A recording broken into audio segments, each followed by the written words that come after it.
നമസ്കാരം. ട്രംപിന് ഇരട്ടമുഖമുള്ളത് അടുത്തറിയുന്നവർ കണ്ടിട്ടുള്ളതാണ്.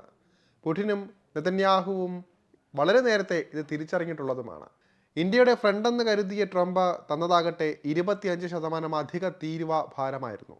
മാത്രമല്ല, ഇന്ത്യയുടെ ഫ്രണ്ട്ഷിപ്പ് റഷ്യയുമായി തുടരുന്നതും ട്രംപിന് അത്ര രസിച്ചില്ല.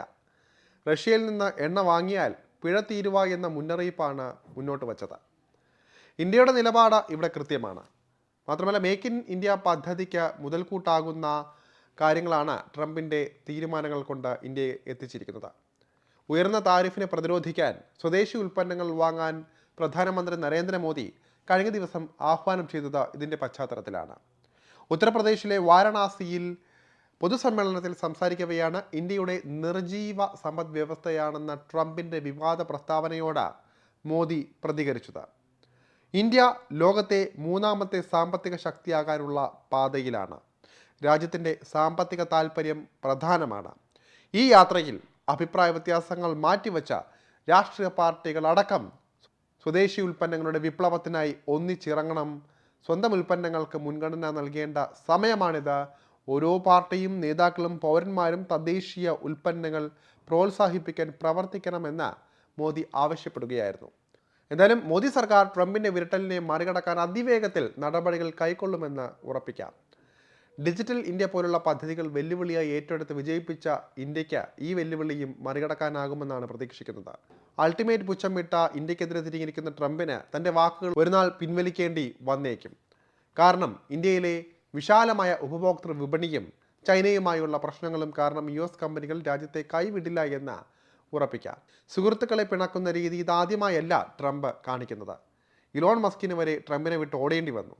ഇന്ത്യയും റഷ്യയും ഇസ്രായേലും ഒക്കെ തനി സ്വരൂപം മറിഞ്ഞ സ്ഥിതിക്ക് ശത്രുക്കളെ ചാക്കിലാക്കാൻ ട്രംപ് ഇറങ്ങിയിട്ടുണ്ട്. ചൈനയോടും വൈറ്റ് ഹൗസിൽ നിന്ന് വഴക്കിട്ടിറങ്ങിപ്പോകുന്ന സെലൻസ്കിയോടും ട്രംപിൻ്റെ കരുതൽ എത്തിയിട്ടുണ്ട്. അമേരിക്ക കൂപ്പുകുത്തിയാലും സ്വന്തം ബിസിനസ് പച്ചപിടിക്കണമെന്ന രീതിയാണ് ട്രംപിൻ്റേത്. എല്ലാത്തിനും ഉപരിയായി ലോക നേതാവ് കളിച്ച് രാജപദവിയിൽ ഇരിക്കണമെന്ന ചിന്തയുമുണ്ട് അദ്ദേഹത്തിന്. സകല യുദ്ധങ്ങളിലും ഇടപെട്ട ആളാകുന്നത് ഇതിൻ്റെ അടിസ്ഥാനത്തിലാണ്.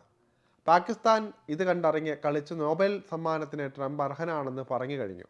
21 അമേരിക്കൻ സൈനികർ ഉൾപ്പെടെ 200 പേർ കൊല്ലപ്പെട്ട കാബൂൾ വിമാനത്താവള ബോംബാക്രമണത്തിന് മുഖ്യ ആസൂത്രകനെ പിടിച്ചുകൊടുത്തു. അമേരിക്കയുടെ ഭീകരവിരുദ്ധ നടപടികളിൽ പങ്കാളിയായി. ട്രംപിൻ്റെ കുടുംബത്തിന് താൽപ്പര്യമുള്ള ബിറ്റ്കോയിൻ സംരംഭത്തെ വരെ പ്രകീർത്തിച്ചു, പിന്തുണച്ചു. ഇന്ത്യക്കും പാകിസ്ഥാനും 25% തീരുവ പ്രഖ്യാപിച്ച ട്രംപ് പാകിസ്ഥാന് 10% കുറച്ചു കൊടുത്തു. അവരുമായി എണ്ണ ഖനനത്തിന് കരാറായി.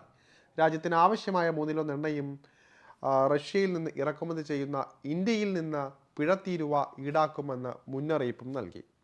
ഈ മാസം അവസാനം US സംഘത്തെ ചർച്ചകൾക്കായി ഇന്ത്യ പ്രതീക്ഷിക്കുന്നുണ്ട്. പക്ഷേ ട്രംപിനെ ആശ്വസിപ്പിച്ച് വീണ്ടും ഫ്രണ്ടാക്കാനൊന്നും ഇന്ത്യ നിന്നേക്കില്ല. അയൽക്കാരെ വെച്ച് നോക്കുമ്പോൾ ഇന്ത്യക്കായി തീരുവ ഒട്ടും തന്നെ കുറയ്ക്കാനും പോകുന്നില്ല ട്രംപ്. എന്തായാലും ഇത് കണ്ടുള്ള മുന്നൊരുക്കങ്ങളും നടപടികളുമായിരിക്കും പ്രധാനമന്ത്രി നരേന്ദ്രമോദി അടക്കം സ്വീകരിക്കുക എന്ന് ഉറപ്പാണ്. ഇന്ത്യ എന്തായാലും അങ്ങനെ അത്ര പെട്ടെന്ന് അമേരിക്കയ്ക്ക് മുന്നിൽ തല കുലിക്കില്ല എന്ന് തന്നെ വിശ്വസിക്കാം.